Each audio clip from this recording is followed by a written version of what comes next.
Ésaïe, chapitre 29. Au verset 1er, le prophète Ésaïe dit ceci: « Malheur à Ariel ». Ariel est un des noms de la ville de Jérusalem. Donc, ça représente la ville du grand roi. Ça représente aussi le peuple de Dieu. Et ça représente l'Église. Et le Seigneur, par la bouche du prophète, il dit « Malheur à Ariel ». Malheur à sa ville. Cité dont David fit sa demeure. Ajoutez année à année, laissez les fêtes accomplir leur cycle, puis j'assiégerai Ariel. Il y aura des plaintes et des gémissements, et la ville sera pour moi comme un Ariel. Je t'investirai de toutes parts, je te cernerai par des postes armés, j'élèverai contre toi des retranchements, tu seras abaissé. Ta parole viendra de terre, et les sons en seront étouffés par la poussière. Ta voix sortira de terre comme celle d'un spectre, et c'est de la poussière que tu murmureras tes discours. Ce n'est pas une position très enviable pour le peuple du Seigneur. Et il annonce un grand jugement à partir du verset 5, il dit « La multitude de tes ennemis sera comme une fine poussière. Cette multitude de guerriers sera comme la balle qui vole, et cela tout à coup en un instant. C'est de l'Éternel des armées que viendra le châtiment. » Ce soir, je voudrais mettre l'accent sur les jugements du Seigneur qui précède sa venue. Alors je ne dis pas ça pour faire peur aux enfants fidèles. Les enfants fidèles du Seigneur savent bien que le jugement ne viendra pas sur eux. Ils veillent et ils prient et ils se tiennent sur leur garde devant le Seigneur de toute la terre, mais ils savent que ce n'est pas eux qui vont recevoir le jugement du Seigneur. Là, le Seigneur parle à Ariel, à la ville infidèle, avec des tonnerres, des tremblements de terre et un bruit formidable, avec l'ouragan et la tempête, et avec la flamme d'un feu dévorant. Notre Dieu est un feu dévorant, dit l'Épître aux Hébreux. Et comme il en est d'un songe, d'une vision nocturne, ainsi il en sera de la multitude des nations qui combattront Ariel. De tous ceux qui l'attaqueront, elle et sa forteresse, en qui elle se confiait, au lieu de se confier en son Dieu, et qui la serreront de près. Comme celui qui a faim rêve qu'il mange, puis s'éveille l'estomac vide, et comme celui qui a soif rêve qu'il boit, puis s'éveille épuisé et languissant, ainsi en sera-t-il de la multitude des nations qui viendront attaquer la montagne de Sion. Dieu se sert des nations pour juger son peuple, mais les nations seront aussi jugées par lui. Et au verset 9, il dit ceci: « Soyez stupéfaits et étonnés. Fermez les yeux et devenez aveugles. Ils sont ivres, mais ce n'est pas de vin. Ils chancellent, mais ce n'est pas l'effet des liqueurs fortes, car l'Éternel a répandu sur vous un esprit d'assoupissement. » Ça ne vous rappelle pas la deuxième épître aux Thessaloniciens, où Dieu dit qu'il enverra un esprit d'égarement, un esprit de mensonge sur ceux qui prennent plaisir au péché. Dieu enverra sur eux, s'ils ne se repentent pas, un esprit de mensonge pour qu'ils croient au mensonge et qu'ils soient perdus. Et là, il dit, l'Éternel a répandu sur vous un esprit d'assoupissement. Ce n'est pas le réveil, hein. L'assoupissement, ça veut dire le sommeil. Il a fermé vos yeux, les prophètes. Il a voilé vos têtes, les voyants. Et je suis sûr que c'était des vrais prophètes et des vrais voyants de l'Éternel. Un temps, quand ils marchaient dans la justice. Toute la révélation est pour vous comme les mots d'un livre cacheté. Un livre cacheté, c'est un livre qui est fermé avec un gros cachet. Et puisqu'il est fermé, tout ce qui est dedans est caché, on ne peut pas le lire, on ne peut pas le comprendre. Toute la révélation est pour vous comme les mots d'un livre cacheté que l'on donne à un homme qui sait lire en disant « Lis donc cela ». Donne à lire un livre fermé à clé à quelqu'un qui sait lire. Qu'est-ce qu'il va faire? Il ne va pas pouvoir lire dedans.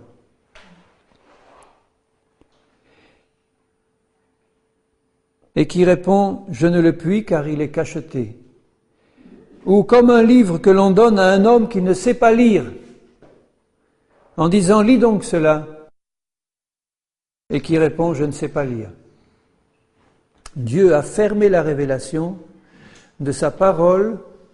Il ne répand plus son esprit. Sa parole est comme un livre fermé qui ne peut plus faire d'effet dans la vie de son peuple. Et pourquoi le Seigneur fait ça? Il dit au verset 13, « Le Seigneur dit, quand ce peuple s'approche de moi, parce qu'il continue encore à s'approcher du Seigneur. Il continue encore, comme il dit au verset 1, « Laisse les fêtes s'accomplir, accomplir leur cycle. » Il continuait tout le temps à entrer dans les cycles des fêtes religieuses et à s'approcher du Seigneur avec de grands orchestres, des chœurs magnifiques et des belles prédications bien ciselées. Des belles prédications bien faites par des docteurs de la loi qui connaissaient la Bible par cœur. Et il convoquait tout le peuple à une grande fête pour l'Éternel. Et ils donnaient leurs belles prédications, mais la révélation était fermée. Quand ce peuple s'approche de moi, il m'honore de la bouche et des lèvres, mais son cœur est éloigné de moi. C'est exactement ce que Dieu, par le Saint-Esprit, dit aujourd'hui à l'Église du Seigneur. Qui sait, en lisant l'Apocalypse, que nous sommes dans les temps de la fin, ou qu'en lisant la parole du Seigneur, nous sommes dans les temps de la fin, nous sommes au temps précédant le retour du Seigneur. Nous sommes au temps des grands jugements qui viennent sur la terre. Ce n'est pas le réveil mondial qui vient sur la terre. Ça, c'est celui qu'annoncent les faux prophètes. Ce qui vient sur la terre, c'est le jugement final, et c'est l'Église, l'épouse, qui se prépare à se sanctifier pour le retour du Seigneur. Pour être enlevée tout d'un coup, brusquement, comme il est dit là, brusquement, tout à coup, en un instant, en un clin d'œil, la dernière trompette retentira, et l'Église du Seigneur qui est prête, l'épouse du Seigneur qui est prête, sera enlevée. Les morts ressusciteront les premiers, les morts en Christ, ceux qui ont vécu fidèles au Seigneur. Pas les morts en Christ qui ont vécu une vie de compromis et de péché. Ceux-là, ils ne vont pas ressusciter pour être enlevés. Mais les morts en Christ qui ont été fidèles dans toutes les générations, à la dernière trompette, en un instant, ils vont ressusciter. Nous, après eux, en un instant, nous serons changés et nous allons tous monter à la rencontre du Seigneur avec le Saint-Esprit qui sera ôté de la terre et les grands jugements du Seigneur vont s'abattre sur les païens et sur l'Église qui est restée parce qu'elle n'était pas prête. Et avant l'enlèvement, les jugements du Seigneur commencent par son peuple. Et le Seigneur envoie ses serviteurs dans sa moisson pour avertir son peuple en disant « Les temps sont courts, prépare-toi à la rencontre de ton Dieu, prépare-toi dans de bonnes conditions, sinon prépare-toi à rencontrer ton Dieu comme un juge. »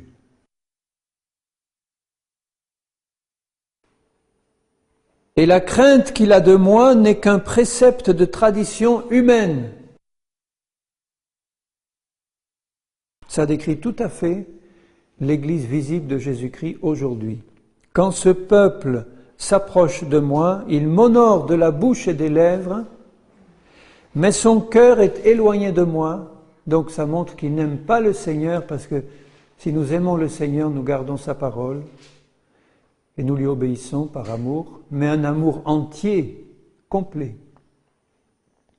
Seigneur, je t'ai donné toute ma vie. Ça doit être le cri du fond de notre cœur. Je t'ai donné toute ma vie sans vouloir retourner en arrière. Maintenant, tu fais de moi ce que tu veux. Qu'est-ce que tu veux que je fasse, Seigneur? La crainte qu'il a de moi n'est qu'un précepte de tradition humaine. Ah, des traditions humaines, ils en avaient beaucoup. Ils en avaient plein. Ils se lavaient les mains soigneusement avant chaque repas pour éviter d'être souillés par quelque chose d'impur. Et Jésus dit à cela, vous annulez fort bien la parole de Dieu par vos traditions humaines. Vous avez remplacé la parole par vos traditions. Et maintenant vous allez faire des tas de choses inutiles, complètement inutiles, comme se laver les mains avant de manger pour rituellement se purifier. Mais on pourrait en voir des tas d'autres traditions religieuses complètement inutiles, dont l'Église est pleine. Des traditions sur son organisation, des traditions sur son fonctionnement, des traditions sur ses pratiques, mais qui ne sont que des préceptes de tradition humaine. C'est pourquoi je frapperai encore ce peuple. Écoutez bien par quoi Dieu va frapper ce peuple.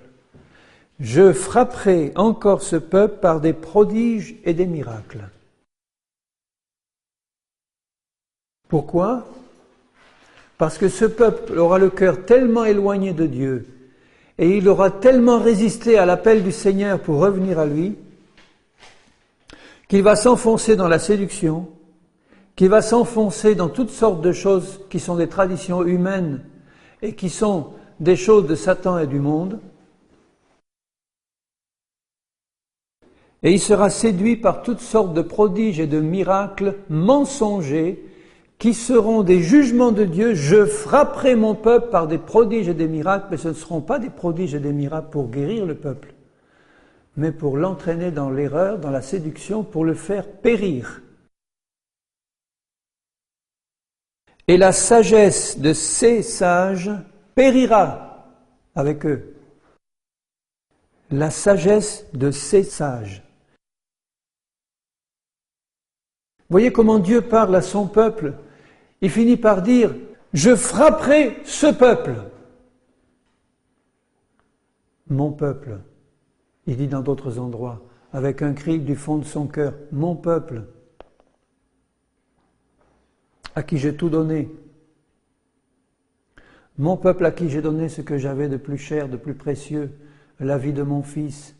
Mon peuple sur lequel j'ai répandu tout mon esprit, à qui j'ai fait toutes mes promesses, à qui j'ai fait tous mes dons, à qui j'ai promis d'intervenir s'il s'approchait de moi d'un cœur entier, d'un cœur sincère. Mais le cœur de son peuple s'est détourné du Seigneur. Et à cause de ça, Dieu va le frapper de miracles et de prodiges qui vont entraîner le peuple dans l'erreur. C'est ce qui se passe aujourd'hui sous nos yeux. La bénédiction du rire, je ne veux pas appeler ça la bénédiction de Toronto, parce qu'il y a tellement de choses dans Toronto que maintenant tout le monde mélange, mais je parle de la bénédiction du rire incontrôlable, qui est soi-disant la visitation de Dieu. C'est une séduction du malin, qui vient comme un jugement de Dieu sur un peuple rebelle, qui n'a pas voulu écouter les avertissements du Seigneur, et qui est en train d'être séduit dans toutes sortes de signes, de prodiges et de miracles qui sont en train de l'écarter de plus en plus du Seigneur. Et ce n'est que le début, et vous allez voir des choses encore plus fantastiques se passer, des choses fantastiques qui viendront de l'ennemi de nos âmes et du séducteur, et qui vont séduire de plus en plus l'Église visible, jusqu'à la faire périr. La sagesse de ces sages périra. Tu as voulu te confier dans ta sagesse, qui est une folie pour Dieu, au lieu de te confier dans la sagesse de Dieu qui est une folie pour les hommes, eh bien cette sagesse-là, cette sagesse humaine, elle périra. L'intelligence de ces hommes intelligents disparaîtra.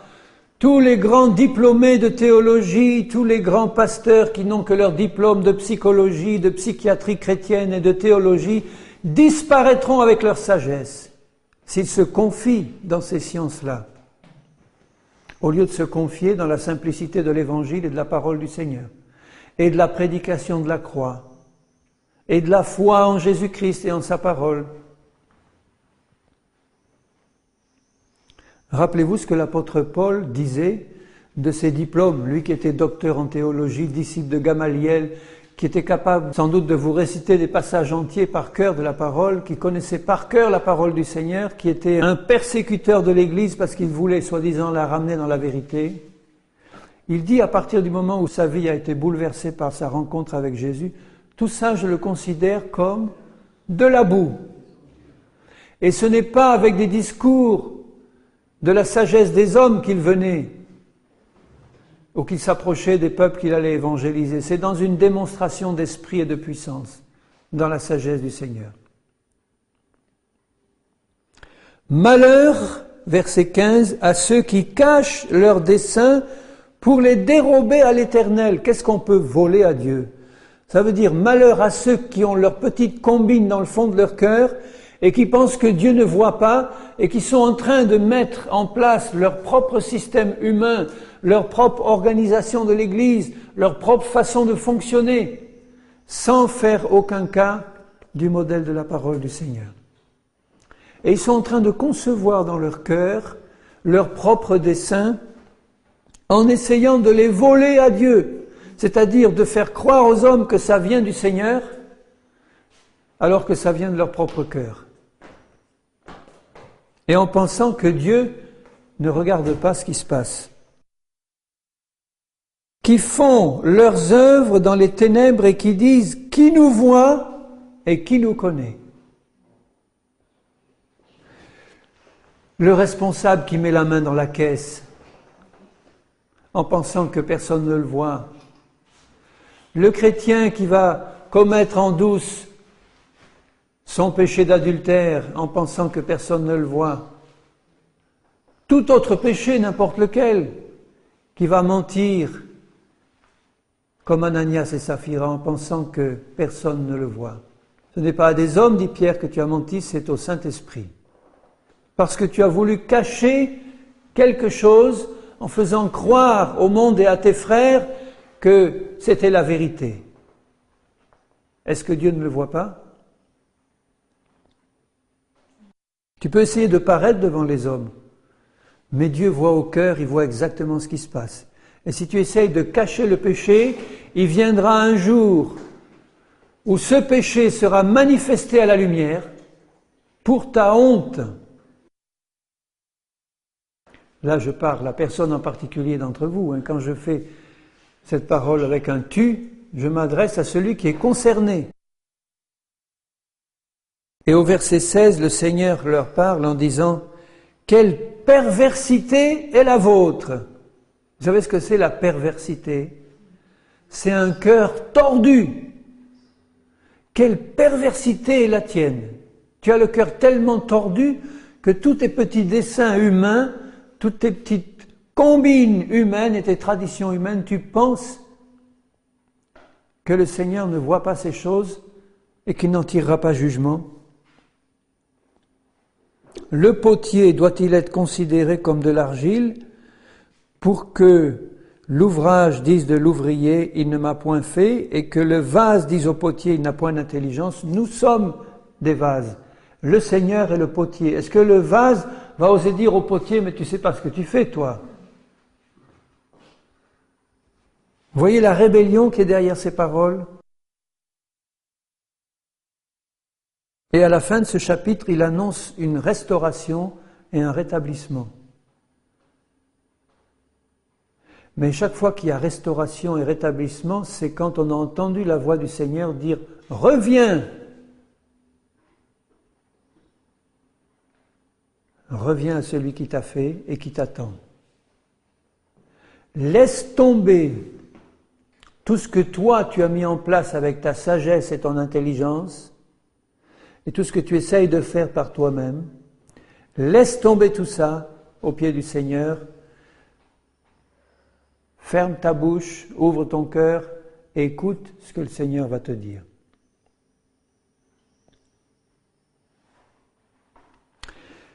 Au verset 17, il dit « Encore un peu de temps et le Liban se changera en verger.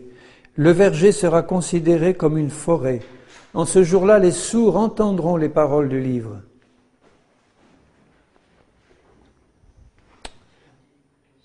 Et délivrés de l'obscurité et des ténèbres, les yeux des aveugles verront.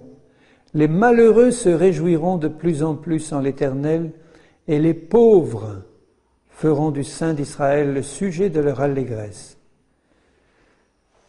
Ça ne vous rappelle pas un peu le sermon sur la montagne, où Jésus parle des pauvres et des malheureux, des aveugles et des sourds? Il veut parler là de ceux qui sont sourds aux choses du monde, qui ont l'oreille ouverte pour Dieu, de ceux qui sont aveugles aux choses de ce monde et du péché, mais qui ont l'œil ouvert pour Dieu. Des pauvres qui ne sont pas considérés par le monde, qui sont des rebuts du monde, des balayures, comme Paul dit. Des malheureux et des pauvres, des humbles, des petits, des sans grade, des rien du tout aux yeux du monde et aux yeux de ceux qui dominent sur l'Église actuelle. Ils feront du Saint d'Israël le sujet de leur allégresse. Tu dois faire du Saint d'Israël le sujet de ton allégresse. Tu ne dois pas te réjouir parce que tu as eu une bénédiction seulement. Tu ne dois pas te réjouir parce que Dieu t'a guéri seulement. Tu ne dois pas te réjouir parce que Dieu a rempli ton portefeuille ou que Dieu t'a donné une bénédiction. Tu dois te réjouir dans le Saint d'Israël parce qu'il te révèle sa gloire et que tes yeux le voient. C'est ça que Dieu cherche, des adorateurs qui l'aiment et qui l'adorent en esprit et en vérité, et qui lui ont dit « Seigneur, plus moi, mais toi ». Car le violent ne sera plus, le moqueur aura fini. Et tous ceux qui veillaient pour l'iniquité ou le péché seront exterminés.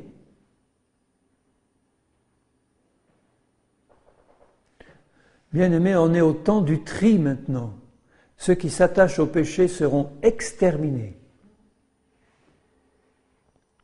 Bien sûr, le Seigneur travaille depuis longtemps pour les rappeler à lui et parler à leur cœur. À des cœurs les plus endurcis, le Seigneur veut encore parler. Mais il attend de voir des actes, pas des promesses et des paroles. « Oh Seigneur, j'ai compris, j'ai entendu, d'accord, je ne le ferai plus. » Des actes, le Seigneur veut, pas des paroles.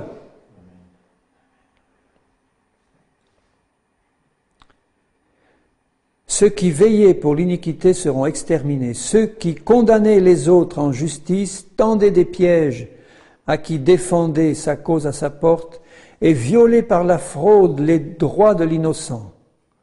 Les voilà, tous ceux qui font partie du peuple du Seigneur et qui font l'iniquité, qui condamnent les autres, qui les jugent d'une façon cruelle, qui tendent des pièges à ceux qui essaient de défendre leurs droits, qui violent les droits de l'innocent par la fraude.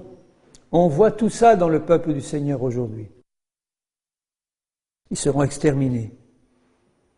Quand Dieu dit, par la bouche de Paul, qui s'adresse aux Corinthiens, « ôtez le méchant du milieu de vous », ça ne veut pas dire qu'il faut prendre un fusil pour le descendre. Ce n'est pas à nous de faire ça. Nous devons lui annoncer la parole du Seigneur, intercéder, prier pour lui parler en privé, lui parler avec un ou deux témoins, lui parler devant toute l'Église, et s'il refuse de se repentir, éjecte-le, et qu'il soit pour toi comme un païen et un publicain. C'est-à-dire, ne lui dis même pas bonjour, sauf si tu es envoyé par Dieu pour lui parler personnellement. Mais à partir de là, si tu l'as fait et qu'il refuse d'entendre, ne lui dis même plus bonjour pour qu'il ait honte, dit le Seigneur, et qu'il se repente. Est-ce que nous le pratiquons, ça? Est-ce que nous ne sommes pas encore remplis d'une sentimentalité évangélique qui nous empêche d'obéir à la parole du Seigneur? Si nous faisions ça dans la plupart de nos églises, pas dans un esprit légaliste, en commençant à nous excommunier les uns les autres, mais en mettant à nu le péché, donc il faut que ceux qui le fassent, ça, ils aient une vie propre devant Dieu eux-mêmes. Parce qu'il y en a qui excommunient les autres, mais parce qu'ils veulent prendre le pouvoir et ils ne veulent pas d'opposants. C'est pas dans cet esprit-là qu'il faut le faire. Les anciens du troupeau doivent avoir un cœur pur devant Dieu, doivent être ouverts à la réprimande quand elle est justifiée, ou même quand elle ne l'est pas. Ils doivent supporter avec patience les critiques injustes. Et ils doivent retourner les pierres pour mettre à nu le péché au milieu du peuple. Dans un esprit d'amour, dans un esprit de vérité, dans un esprit qui nous pousse à rechercher la gloire du Seigneur. Comment est-ce que la gloire du Seigneur peut se manifester au milieu d'un peuple qui pratique le péché? Et le rôle des responsables, c'est ça, c'est d'édifier le troupeau pour le faire grandir dans la sainteté. Donc de lui montrer avec amour ce qui ne va pas. Et puis si les autres ne veulent pas se repentir, de lui dire avec fermeté, maintenant tu te décides, parce que si tu ne te décides pas dans le bon sens, eh bien demain nous n'avons plus de communion l'un avec l'autre. Tu te débrouilles, tu vas trouver un groupe ou une église qui t'accepte avec ton péché, mais avec moi, il n'y a plus de marche possible. Tu te décides et vite. C'est comme ça qu'il faut parler. Mais celui qui parle comme ça, avec un cœur rempli de l'amour du Seigneur, il n'aura jamais un esprit de jugement, un esprit de condamnation. Il va pleurer dans son cœur sur ceux qui ont la nuque trop dure pour refuser de se repentir. Mais ils vont manier l'épée de l'esprit sans hésitation. Vous savez que l'épée de l'esprit, c'est une épée à deux tranchants, bien tranchante, pour séparer ce qui est de la chair et ce qui est de l'esprit. Dans les enseignements, dans les conseils qu'on peut donner, si tu ne manies pas l'épée de l'esprit, comment tu vas pouvoir trancher entre ce qui est charnel et ce qui est spirituel, entre ce qui est de Dieu et ce qui est de Satan? Moi, je ne souhaite pas avoir une épée toute émoussée, qui ne coupe plus, qui est toute ébréchée, qui est toute rouillée. Quel travail on peut faire avec cette épée-là? Il y a des épées aujourd'hui dans la main de certains serviteurs de Dieu, on dirait des battes de baseball. Vous savez, bien rondes et bien lisses. Plus aucun tranchant, rien du tout. Il s'en sert pour assommer, oui, d'accord. Mais elle est incapable de passer là, dans les jointures et les moelles, pour trancher, pour désosser, et pour enlever tout ce qui n'est pas du Seigneur. Elle est incapable de faire ça. Notre épée doit être bien aiguisée. Et comment est-ce que mon épée peut être aiguisée, mon épée à moi? C'est par mon obéissance personnelle à la parole. Quand je vais obéir à la parole, je ne vais avoir aucune timidité à l'annoncer avec fermeté, vérité et force. Chaque fois que le péché s'introduit dans la vie d'un serviteur de Dieu, il est incapable de manier l'épée de l'esprit avec force. Incapable. Il va rester dans des banalités, dans des généralités. Il va parler de l'amour et de l'unité. J'entends quelquefois des pasteurs disent « ce qui nous tue, ce sont nos divisions ». C'est faux, c'est un mensonge. Ce qui nous tue, c'est notre désobéissance. Parce que l'Église du Seigneur, elle n'est pas divisée. Elle est une. Et ceux qui sont vraiment dans l'obéissance au Seigneur, ils se reconnaissent immédiatement et ils savent qu'ils sont unis. L'Église du Seigneur, elle n'est pas divisée. Elle forme un seul corps bien uni.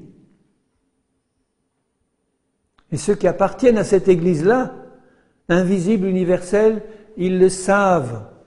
Et ils savent ce que c'est que la véritable unité dans l'Esprit du Seigneur, dans la vérité et dans la sainteté. Donc ces divisions apparentes qu'on voit, eh bien c'est de la chair, c'est pas de l'Esprit du Seigneur. L'Église du Seigneur n'est pas divisée.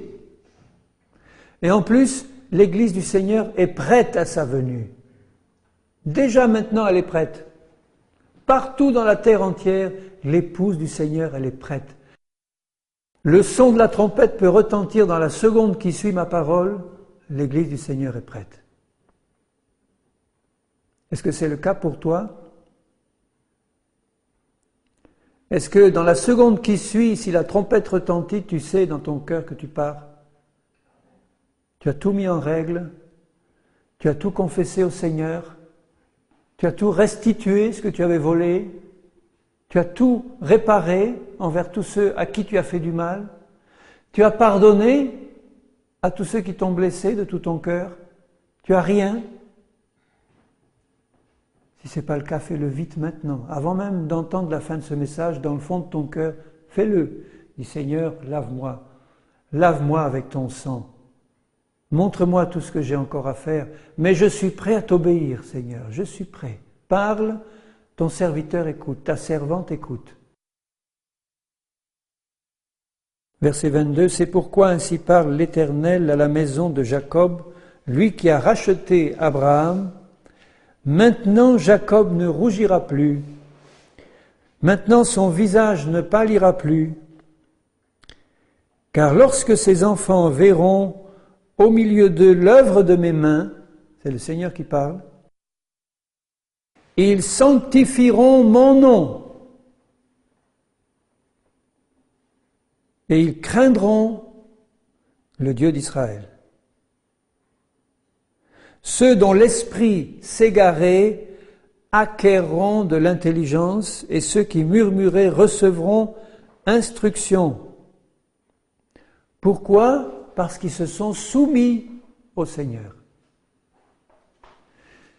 Ils avaient les oreilles bouchées, les yeux fermés aux paroles du Seigneur et à l'action du Seigneur. Ils ont compris, ils se sont repentis, ils ont demandé pardon, et à partir de ce moment-là, les cœurs, les oreilles et les yeux s'ouvrent. Parce qu'ils voient au milieu d'eux l'œuvre de mes mains. Quelle est l'œuvre du Seigneur ? C'est l'action de son esprit pour convaincre de péché, de justice et de jugement. Si tu es capable de voir cette œuvre-là du Seigneur, tes yeux et tes oreilles s'ouvrent. Et tu sanctifies le nom de Jésus, le nom de l'Éternel.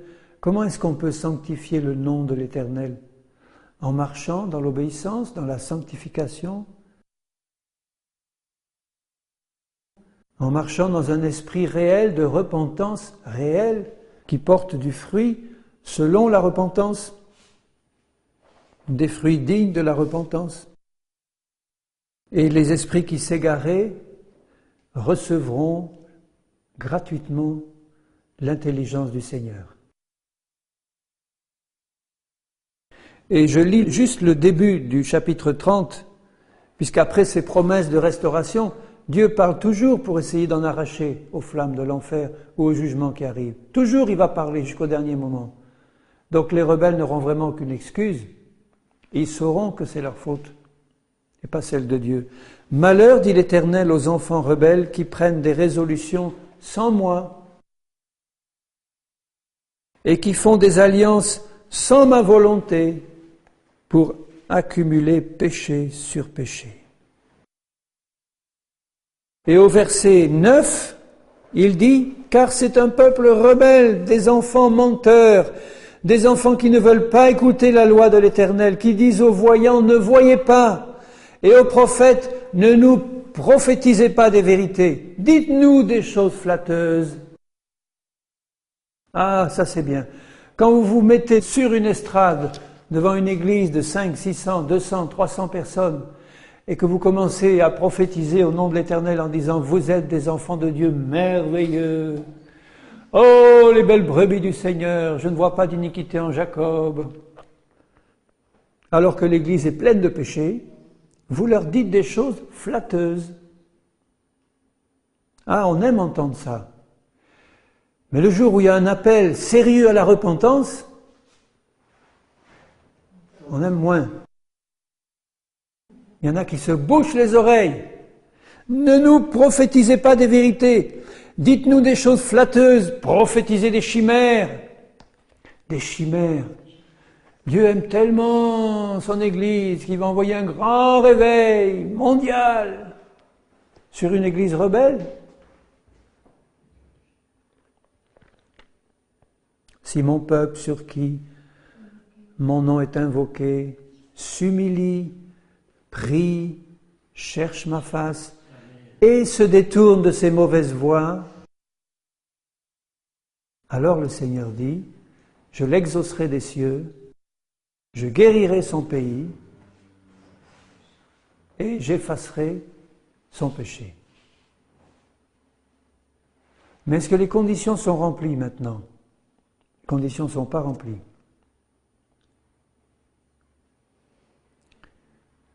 Donc inutile de parler d'un grand mouvement du Seigneur sans prédication de la croix et de la repentance dans les églises du Seigneur. Si vous cherchez des expériences merveilleuses vous en aurez, mais elles ne viendront pas du Saint-Esprit. Sans un nettoyage profond de nos cœurs à la lumière du Saint-Esprit, il n'y aura pas de joie véritable, pas de visitation du Seigneur, rien.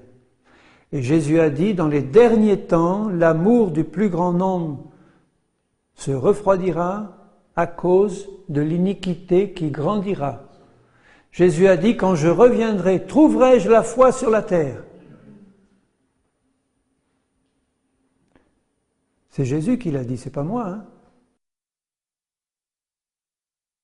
Détournez-vous du chemin, écartez-vous du sentier, éloignez de notre présence le Saint d'Israël. C'est terrible, hein? Et pourtant, ils en faisaient des fêtes. Et ils venaient au temple régulièrement adorer le Seigneur et faire tous leurs sacrifices. Mais ils osaient dire aux prophètes de l'Éternel, « Éloignez de nous le Saint d'Israël, on n'en veut pas !» Combien de chrétiens, par leur comportement, disent à Jésus, « Je ne veux pas de toi, Jésus !» tout en disant, « Jésus, tu es mon Seigneur, tu es mon Sauveur !» tout en allant tous les dimanches au culte et à toutes les réunions de la semaine, aller écouter des prédications, aller prier, aller prendre le pain, le vin, la scène. Éloignez de nous les prophètes du Seigneur qui veulent nous montrer le péché. Éloignez-les, on n'en veut pas. On veut faire la fête. Ah oui, ça, appelez pour faire la fête, vous aurez du monde. Appelez pour un jeûne national et une repentance devant Dieu en prenant le sac et la cendre spirituelle et en intercédant pour que Dieu évite encore un temps ce jugement qui vient. Je crois dans mon cœur que vous aurez beaucoup moins de monde. Dans Ésaïe 28, juste avant, je voudrais lire au verset 1er, « Malheur à la couronne superbe des ivrognes d'Éphraïm, à la fleur fanée qui fait l'éclat de sa parure. Sur la cime fertile de la fertile vallée de ceux qui s'enivrent. » Au verset 7, « Eux aussi, ils chancellent dans le vin. Et les boissons fortes leur donnent des vertiges. Sacrificateurs et prophètes chancellent dans les boissons fortes. Ils sont absorbés par le vin nouveau. Ils ont des vertiges à cause des boissons fortes. Ils chancellent en prophétisant. Ils vacillent en rendant la justice, toutes les tables sont pleines de vomissures, d'ordures, il n'y a plus de place.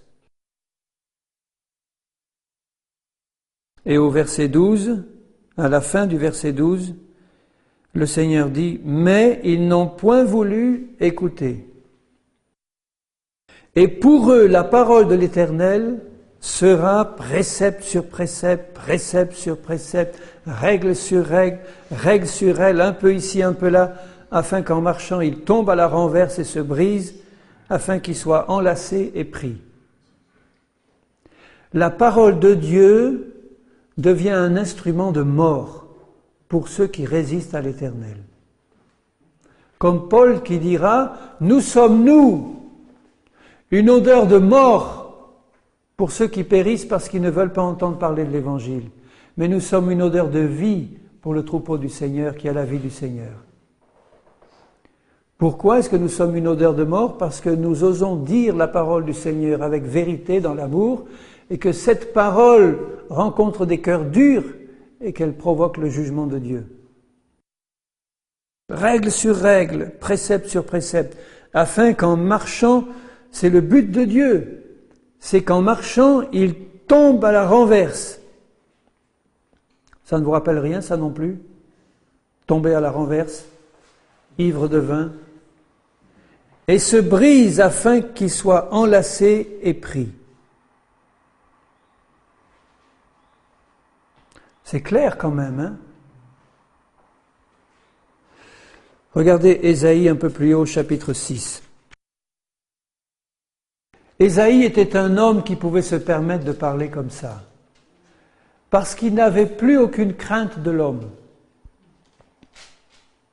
La crainte de l'homme nous paralyse. Et si Dieu nous envoie faire son œuvre, il faut que nous ayons le cœur libéré de toute crainte de l'homme. Comment avoir le cœur libéré de toute crainte de l'homme? En ayant une vision du Seigneur. Pas forcément une vision avec nos yeux comme ça, mais en ayant la révélation du Seigneur. Vous savez, Paul, sur le chemin de Damas, il n'a pas vu le Seigneur de ses yeux. Il a vu simplement une grande lumière et il a entendu la voix du Seigneur. « Saul, Saul, pourquoi me persécutes-tu » Saul a eu une révélation de Jésus-Christ qui a complètement changé sa vie. Ésaïe a eu une révélation de Jésus qui a complètement changé son ministère et sa vie. L'année de la mort du roi Osias, je vis le Seigneur, assis sur un trône très élevé. Les pans de sa robe remplissaient le temple. Des séraphins se tenaient au-dessus de lui, ils avaient chacun 6 ailes, 2 dont ils se couvraient la face, comme s'ils n'osaient même pas regarder le Saint d'Israël, tellement il était saint et pur. 2 dont ils se couvraient les pieds, 2 dont ils se servaient pour voler. Ils criaient l'un à l'autre et disaient « Saint, Saint, Saint est l'Éternel des armées. Toute la terre est pleine de sa gloire et elle ne le voit pas. » Vous voyez un orchestre de rock chrétien là devant? Vous nous voyez à ce moment-là en train de gesticuler comme des fous et de hurler des cris d'animaux et de nous rouler par terre en riant. Vous voyez ça devant le trône de Dieu? Tous prosternés face contre terre en disant « Saint est l'Éternel des armées ».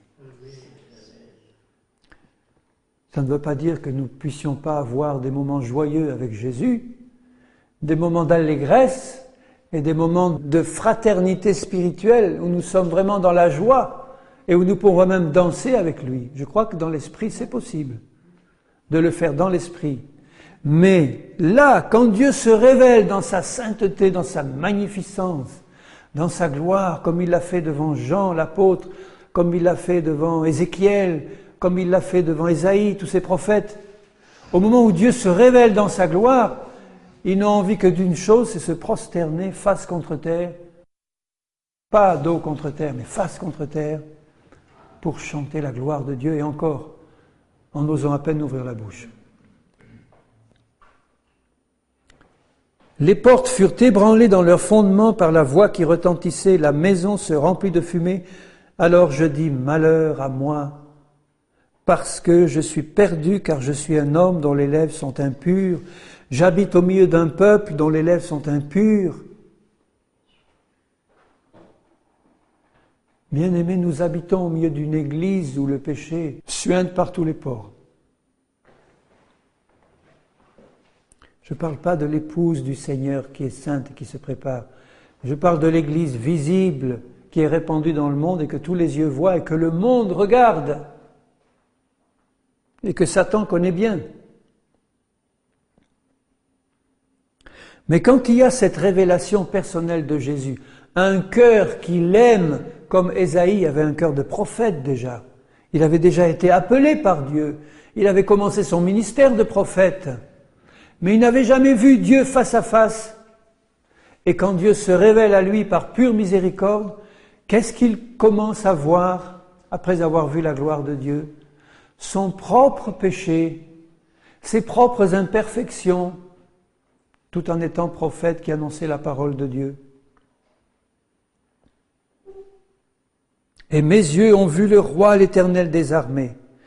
Et parce qu'il avait un cœur honnête et un cœur tout entier pour Dieu, comme doit être ton cœur, mon frère et ma sœur qui m'écoutent, un cœur tout entier pour Dieu, malgré ses faiblesses, malgré ces choses qui n'allaient pas encore dans sa vie.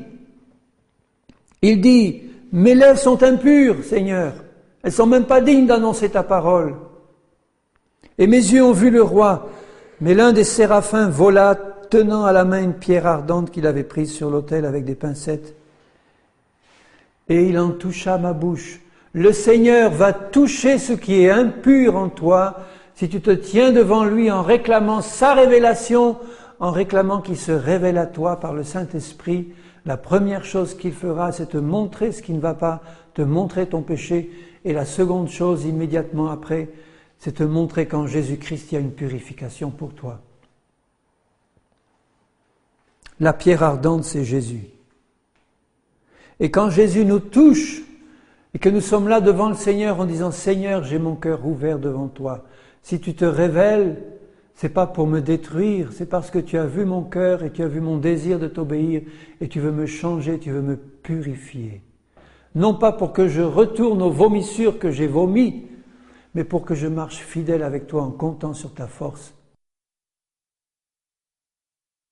Il en toucha ma bouche et dit « Ceci a touché tes lèvres, ton iniquité est enlevée, ton péché est expié. » Et c'est parce que ton iniquité est enlevée, que ton péché est expié, que maintenant tu vas marcher dans la sainteté. Et tu vas marcher dans l'obéissance. Tu vas marcher dans l'obéissance parce que tu sais le prix que Jésus a payé par amour pour toi. Ceux qui n'ont pas une repentance bien accrochée au fond de leur cœur et qui jouent encore avec le péché, ce sont ceux qui n'ont pas compris quelle est la grandeur du prix que Jésus a payé pour eux. S'ils avaient compris, ils ne joueraient plus avec le péché. J'ai lu ou j'ai écouté un jour cette histoire qui m'a beaucoup parlé. Elle est toute simple. C'est l'histoire de deux jeunes gens. L'un était d'une famille riche et l'autre d'une famille très pauvre, mais ils étaient copains. Et un jour, ils ont décidé d'aller faire la fête, d'aller en boîte. Ils se sont saoulés, ils ont fait des choses épouvantables. Ils ont tout cassé là où ils étaient parce qu'ils étaient ivres. Ils ont plongé à plein dans le péché, les deux, à tel point que la police a dû venir et ils ont été mis en prison. Et dans le pays où ils étaient, le juge a dit, eh bien, vous allez passer 6 mois en prison, ou alors vous serez libérés si quelqu'un vient payer une forte somme pour vous. Ça se fait dans certains pays, ça se fait en Amérique par exemple. Le père du jeune homme riche, le lendemain il a payé la grosse somme et son fils est sorti. Mais le pauvre, son père était mort, il n'avait plus que sa vieille maman qui n'a pas pu payer. Tout de suite du moins. Et ce qu'elle a fait, sa vieille maman, elle a dit, eh bien, je ne veux pas laisser mon fils 6 mois là-dedans. Je vais tout faire, je vais travailler, je vais faire des ménages, je vais faire tout pour ramasser cette somme pour qu'il puisse sortir avant.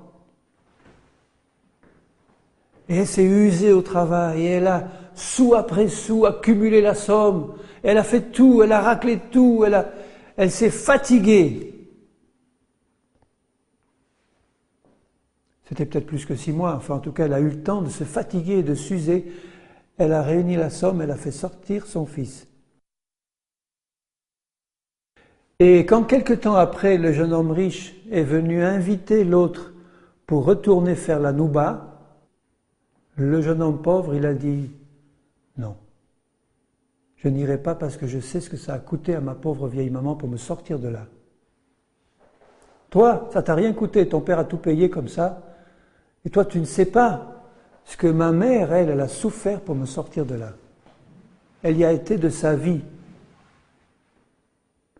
Donc, si tu as compris le prix que Jésus a payé, les souffrances que Jésus a subies pour te sortir du péché, tu ne vas pas y retourner comme ça, facilement, ou en disant « Oh, c'est gratuit, Jésus va toujours me pardonner ». J'entends comme ça des chrétiens dire « Oh, je suis sous la grâce, eh bien si je chute, c'est pas grave. Oh, s'il se passe quelque chose, ce péché, c'est pas grave. On est sous le sang de Jésus, tu demandes pardon, et puis voilà. » C'est une mentalité d'enfant gâté, de jeune homme riche, qui n'a pas compris ce que Jésus a souffert pour le sortir de là. Et c'est par la révélation du Seigneur que tu peux avoir la conscience de ses souffrances, du prix qu'il a payé pour te sortir, du sang qu'il a versé jusqu'à la dernière goutte pour t'éviter le jugement, pour t'éviter l'enfer, pour te donner l'ouverture à toutes les promesses et l'héritage du Seigneur avec les sanctifiés. Et j'entendis la voix du Seigneur, disant, qui enverrai-je et qui marchera pour nous? Et je répondis, me voici, envoie-moi. Ça ressemble tout à fait aux paroles de Saul de Tarse quand il entend la voix de Jésus. Seigneur, que veux-tu que je fasse? Il était là ouvert, il était là ouvert et Ésaïe savait que Dieu allait parler et que tout ce que Dieu allait dire, il allait le faire, puisqu'il répond, me voici, envoie-moi, je veux faire ta volonté, Seigneur. C'est exactement l'attitude du cœur de Saul de Tarse. Il dit, Seigneur, qu'est-ce que tu veux que je fasse? Et Jésus lui parle en lui disant, eh bien, va dans la ville et on te dira ce que tu dois faire. Donc si au départ de ta vie chrétienne, il y a eu une vraie révélation de Jésus, une vraie révélation de la repentance et du péché,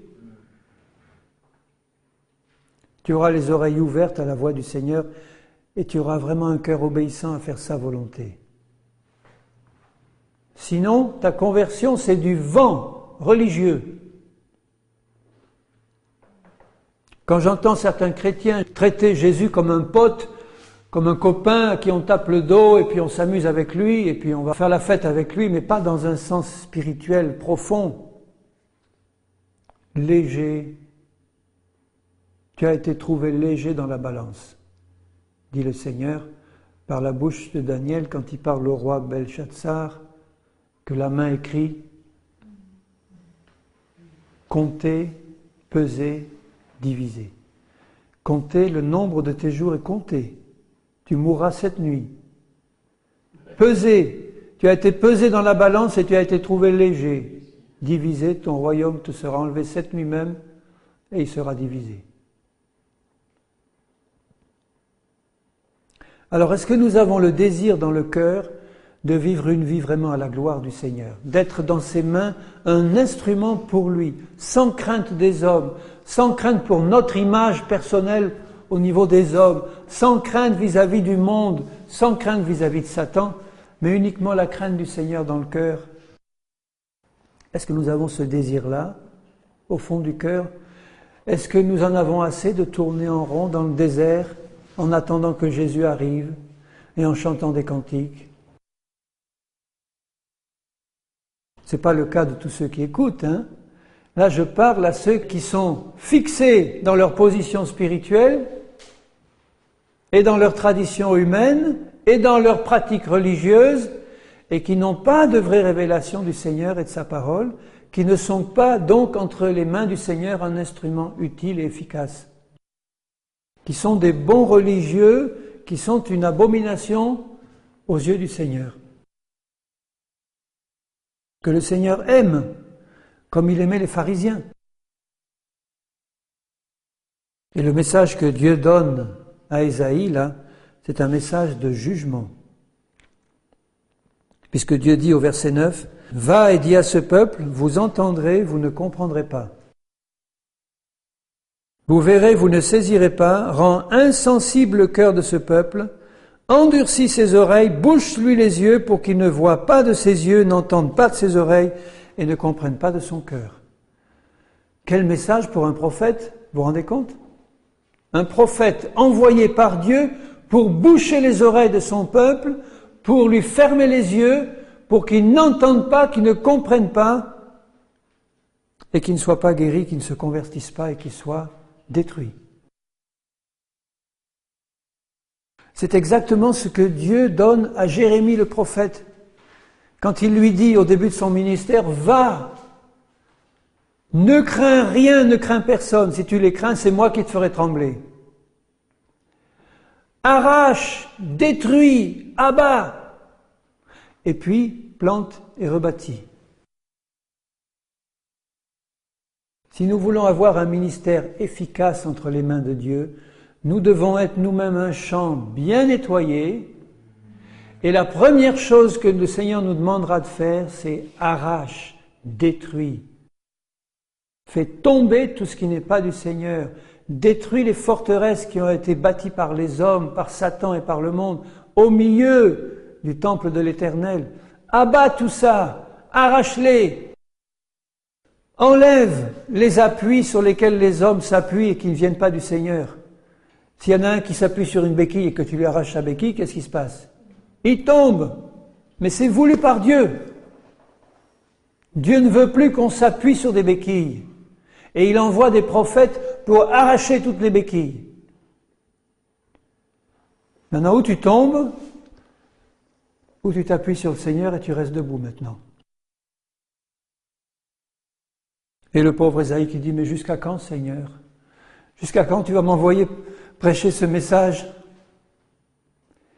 qui voulait dire pour lui beaucoup de persécutions, de rejet et d'incompréhension.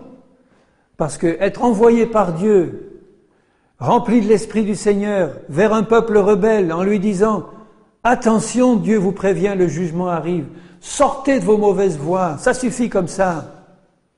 Ça allait être des persécutions, ça allait être des rejets, ça allait être des troubles, des souffrances. Si tu n'es pas prêt ou prête à souffrir comme ça pour le Seigneur, c'est pas la peine que tu lui dises « Seigneur, sers-toi de moi ». Parce que Dieu t'enverra avec le même message dans cette fin des temps, un message pour détruire et abattre tout ce qui ne vient pas du Seigneur, pour que tu puisses planter ce qui vient vraiment du Seigneur. Alors si Dieu t'envoie, tu vas souffrir. Je lui ferai savoir, l'une des premières phrases que Jésus dit à propos de Paul, tout ce qu'il devra souffrir pour mon nom. Tu veux avoir un grand ministère pour Dieu, tu veux faire des grandes choses pour Dieu, il faut que tu aies d'abord la révélation de Jésus, comme Ésaïe. Que Jésus ait nettoyé ta bouche impure par la pierre ardente sortie de l'autel, et qu'après tu dises, Seigneur, qu'est-ce que tu veux que je dise? Pas des flatteries, rien, mais un message qui va droit au cœur de ceux qui ont le cœur ouvert pour entendre, et qui est un message qui brisera les nuques raides devant le Seigneur. Parce que les temps sont courts, et le Seigneur parle par son esprit maintenant pour que toute chose soit rétablie comme il le veut. Il veut encore bénir le Seigneur, mais pas n'importe comment, pas sans condition. Il veut encore sauver, et toujours, il veut encore relever son peuple, il veut sauver ce monde perdu. Le cœur du Seigneur, il saigne de voir tout ce qui se passe. Il veut sauver, il veut bénir, mais il ne le fera pas n'importe comment, et il ne le fera pas malgré ceux qui lui résistent. Ceux qui lui résistent, jusqu'au bout, seront brisés par Dieu. Et brutalement, et sans remède. Mais il termine, je lis la fin du verset 13 de ce chapitre 6. Mais comme le térébinthe et le chêne conservent leur tronc quand ils sont abattus, une sainte postérité renaîtra de ce peuple. C'est ça qui est merveilleux avec le Seigneur. Il coupe le tronc et il fait renaître une sainte postérité. Je veux faire partie de cette sainte postérité et par la foi je dis j'en fais partie, Seigneur, parce que tu connais mon cœur et mon cœur est tout entier pour toi. Je n'ai aucune crainte des hommes, aucune crainte de ce qu'ils peuvent me dire, aucune crainte des critiques, aucune crainte des jugements. Il y en a eu, il y en a et il y en aura. Alléluia. Le disciple ne peut pas être traité plus que son maître. Mais ce qui compte, c'est que ma vie soit droite devant Dieu et que je règle devant Dieu ce que j'ai à régler devant lui. Et qu'après j'écoute sa voix, je dis ce qu'il me dit de dire, je fasse ce qu'il me dit de faire et je dis Seigneur maintenant, je suis un serviteur inutile, ce que je devais faire, je l'ai fait, c'est tout. Que toute la gloire t'en revienne, Seigneur. Le Seigneur veut un peuple qui le glorifie, un peuple qui se prépare et un peuple qui annonce sa parole sans timidité. parce qu'il la vit. Une sainte postérité renaîtra de ce peuple. Et ceux qui auront été brisés devant le Seigneur, qui auront vu leur incapacité, leur impuissance, leur néant personnel, qui auront vu que tout ce qu'il y a de bon, ça a été donné par Dieu, la nouvelle nature, la nouvelle naissance, les dons du Seigneur, le fruit de l'Esprit, tout est donné par Jésus, tout est donné par Dieu en Jésus. De quoi est-ce qu'on peut se vanter devant Dieu? Est-ce qu'on peut se vanter devant Dieu de quelque chose? On a tout reçu. De quoi est-ce que je peux me glorifier? Mais je veux glorifier le Seigneur. Parce qu'il mérite d'être glorifié par nos vies remplies de sa présence. Alors ce soir, bien-aimé qui m'écoute, il faut que tu décides de marcher sérieusement avec le Seigneur. Réellement, sérieusement, avec un cœur entier. Ça va te coûter cher, ça va te faire souffrir. Parce que la mort est là-dedans, la mort de tout ce qui est toi. Ça va te faire beaucoup souffrir. Des autres, de l'Église infidèle, du monde et de Satan. Est-ce que tu es prêt à accepter de souffrir pour Jésus, sans te dérober, sans dire non, j'ai assez souffert comme ça, maintenant je vais me reposer jusqu'à ce qu'il vienne. Je vais m'allonger sur un bon fauteuil et je vais me reposer jusqu'à ce qu'il vienne. C'est ça que tu veux? Si c'est ça que tu veux, tu l'auras. Mais c'est pas comme ça que tu vas glorifier Dieu. Si tu acceptes que l'épée de l'Esprit te charcute profondément pour tuer en toi tout ce qui n'est pas de Dieu et pour faire jaillir la vie que le Seigneur t'a donnée et pour ne tenir aucun compte de ta vie propre, de tes biens propres, de tout ce que tu peux avoir, aucun compte, Seigneur, sinon pour toi. Alors Dieu se servira de toi et il te remplira et il t'utilisera. Amen. Alléluia, Seigneur. Je te bénis pour ta parole parce que c'est vraiment une épée puissante, Seigneur, et que mon cœur soit ouvert, Seigneur, à l'action de ta parole. Je ne veux pas la donner légèrement, Seigneur, et je ne veux pas l'écouter avec légèreté. Mais elle est une puissance, Seigneur, de toi, comme la croix est une puissance pour le salut de quiconque croit, et pour nous qui croyons, elle est la puissance de Dieu. Seigneur, je te bénis pour ta parole, pour l'œuvre de Jésus. Seigneur, tu veux un peuple saint qui te glorifie dans ces derniers temps.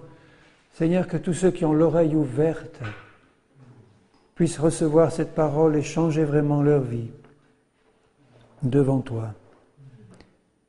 Seigneur, qu'à chaque instant de la journée, je n'oublie pas ta parole, je la garde dans mon cœur et je reste consacré à toi, Seigneur, pour te servir avec un cœur honnête.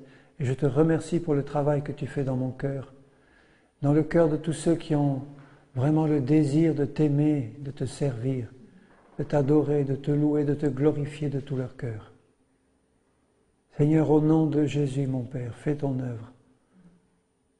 Au nom de Jésus-Christ. Amen.